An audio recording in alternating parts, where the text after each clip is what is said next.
Exactly how much clearer do you want me to be? So I asked you this question last week and you found every which way but not to answer it. Just how many grooming gangs have we got in London? So the situation in London in relation to young people being groomed is different to other parts of the country. So what we have in London is young people being groomed, use your words, not mine, to be using county lines. In relation to sometimes... Okay, let me make it clear. Sorry, I wasn't clear enough. I was told I shouldn't be saying rape gangs. They are rape gangs. I'm talking about rape gangs. I'm not talking about country lines. But to go back, nobody likes me saying rape gangs, although they are rape gangs. Grooming gangs that I would call rape gangs. Tell me about them. How many of those have we got? Not country lines, those particular groups. To avoid any misunderstanding, can she define what she means by that? Yes, if you look at what's gone on in Rotherham, where there are people taking young girls, grooming them for sex, that is what I'm talking about. We know in London there are issues about exploitation of young people, but they're not as defined by the member in her definition of what those types of gangs are. So are you saying we haven't got the same sort of gangs that are in Rotherham, Bradford and lots of other places in the country? Just for you misunderstanding, what does she mean by that? You know full well what I mean by that. It's all over the television. You know exactly what I mean by that. These gangs of people that are grooming young girls for sex. Do we actually have those in London? Today we need to give a full answer. Can she be clear what she means by that? I'm not clear what she means. How much clearer do you want me to be? Look at the gangs that they've uncovered in other parts of the country. Do we have those gangs in London? It's a simple question. The answer is very simple. It's yes or no.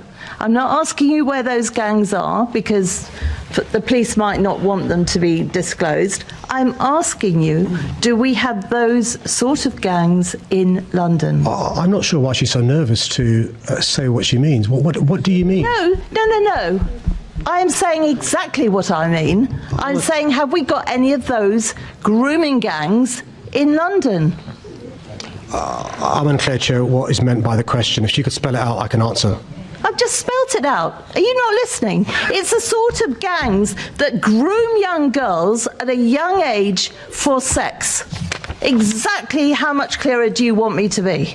So we do have issues in London with young girls being groomed for county lines. Some of those girls are used for sex, and that's one of the reasons why I've set up things like the Lighthouse, funded by City Hall, why we've set up 4 hubs that help survivors of child sexual abuse, why we're investing in London's Violence and Exploitation Support Service, why I commissioned the HMI to look into the issue of child exploitation, why the Met Police Service now employs 1,200 child protection officers, while we have Operations Interior, first begun in London, while we're the only police force that began the V100, targeting the 100 most violent I just asked a yes-no question. So approximately how many of these gangs that I am talking about, that I do not know why you don't understand the sort of gangs I'm talking about, exactly, or approximately I should say, to give you leeway, approximately how many of those gangs have we got in London? Because the public is very, very rightfully concerned about this and concerned about these young women.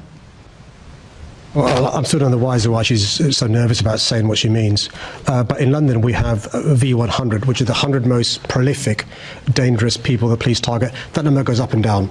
So one month the V100 may be 120 people, or one month there may be 80 people, and each BCU has a localized V number.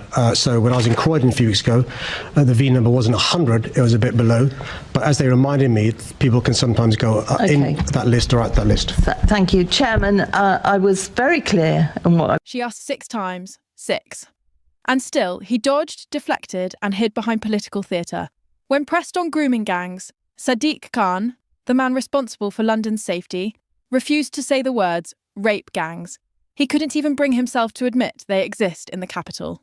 Instead, he stammered, twisted the conversation, and tried to blur the line between county lines and organised child sexual exploitation.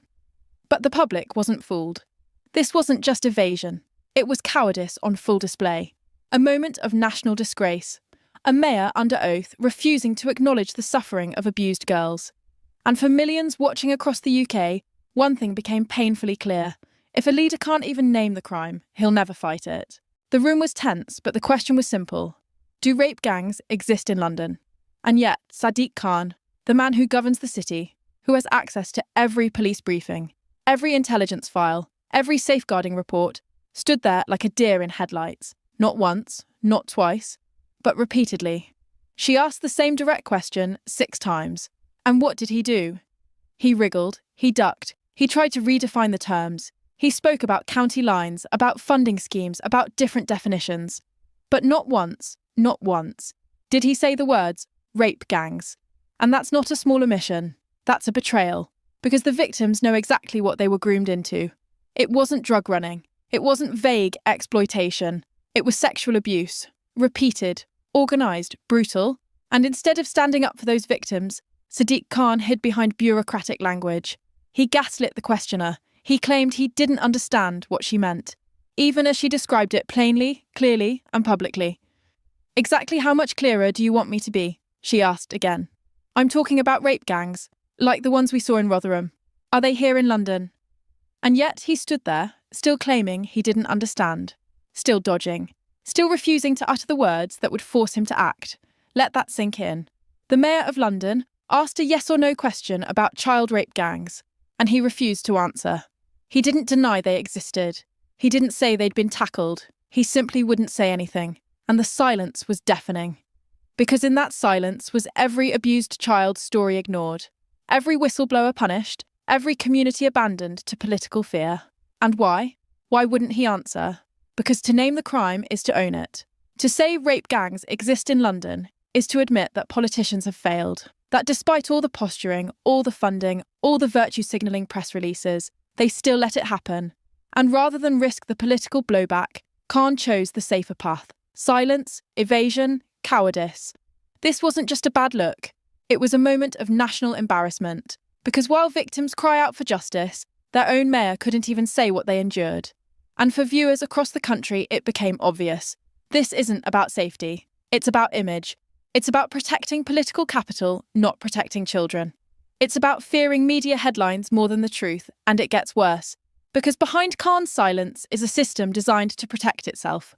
Reports buried, data suppressed, police hesitant to act for fear of being accused of prejudice, politicians more afraid of losing votes than losing girls. This is the cost of cowardice, and the people are done being polite about it. The question is no longer whether grooming gangs exist. We know they do. The only question is this: how many more will suffer before someone in power has the spine to face it?